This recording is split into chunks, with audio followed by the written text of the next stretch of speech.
ว่าเสียงต้องไปกันอย่าเอาวันละครต้องฟังไอ้ก่อนเถิดจะร้องบรรเลงเป็นเพลงลูกทุ่งอีลิฝากให้ชลบุรีคนนี้ไอ้ฮักผู้สันอย่าหน้าแลปัดผ้าใจหักจงลาไอ้ด้วยแก้วตาไปอย่าหาสงกาผู้สาวเมืองชนบุรี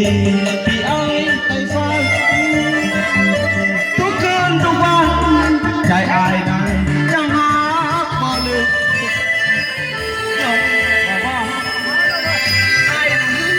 จำทุกคืนบ่ลืมบ่ลืมดอกสาวเมืองชนไอ้ของแก้วตาน้องจงสุขีคนนี้ไอ้ฮักว่ามนเ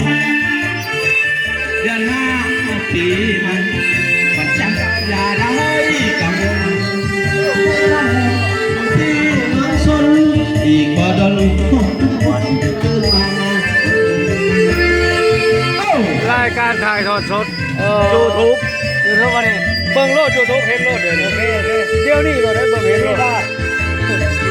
รายการสด